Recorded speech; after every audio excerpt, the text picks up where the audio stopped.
Hello students, myself Mrs. Malve. Hope you are safe at home and completing the exercise. In the e-learning program of our society, today we are going to learn about the constructions of the remaining two types and concept of congruence. At the end of the video, you will be getting homework that you have to solve in your maths classwork. In this part, we will learn to construct the triangle of the third type when two angles and the included side is given.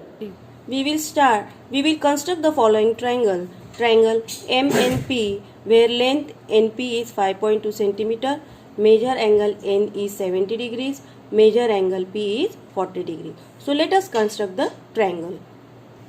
First you draw the rough figure in this way. Now draw the segment of 5.2 centimeter.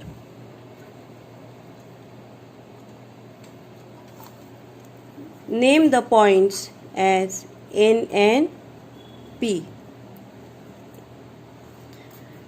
At N, measure the angle of 70 degrees and mark the angle. Draw one ray.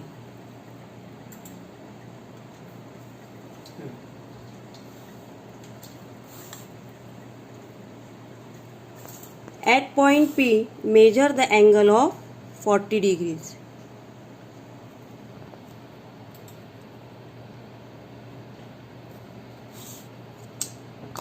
Draw one ray. These two rays intersect each other in one point. Name this point as M. So in this way, we can construct the triangle when two angles and the included side is given. In this way, we can construct the triangle when two angles and the included side is given.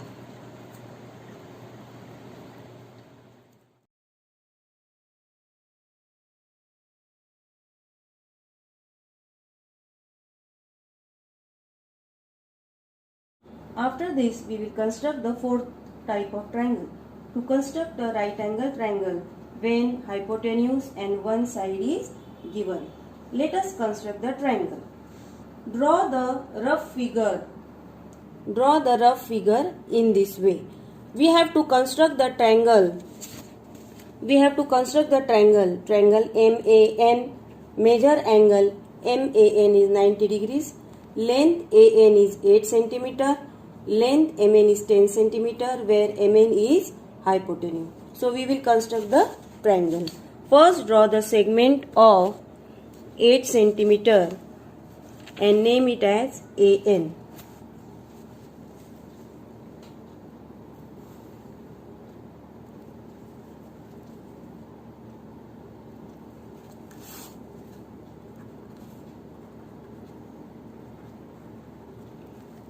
At point A, draw the angle of 90 degrees.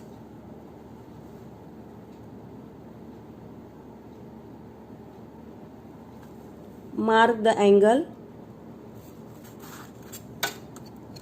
and draw one ray.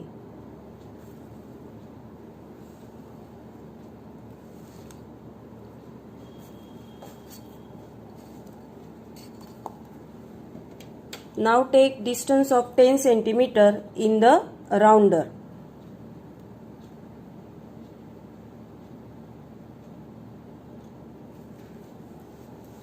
Keep the metal end at point N and draw one arc cutting the ray.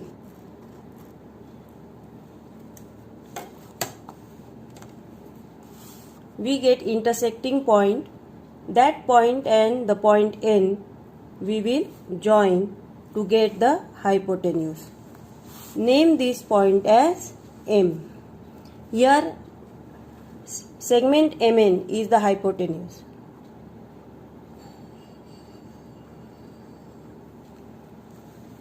In this way we can construct the triangle.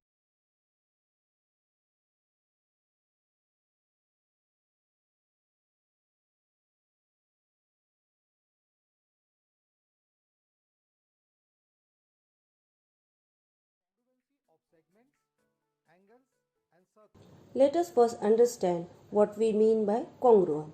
So let us take few figures. For example, two segments, two angles and two circles.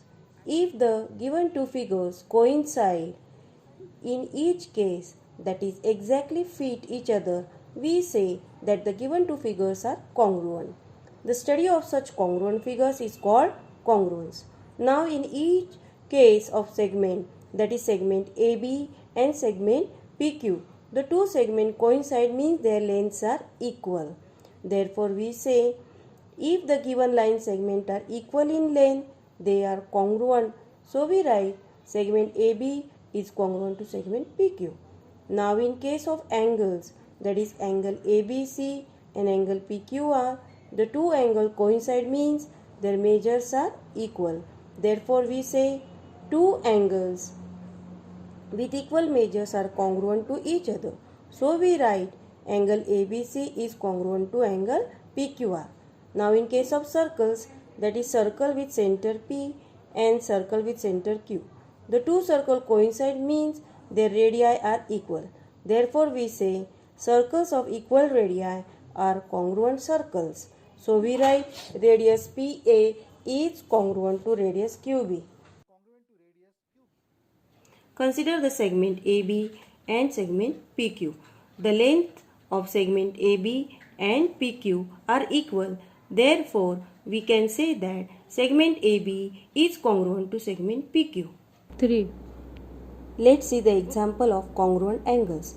Angle LMN is 40 degrees and angle XYZ is 40 degrees. The angles with equal measure are congruent angles. Angle LMN is congruent to angle XYZ. Now we will see congruence of circles. The circle A is having radii 1 cm and circle C is having radius 1 cm. The circle A and circle C are called congruent circle because their radii are same. Circles of equal radii are congruent circles.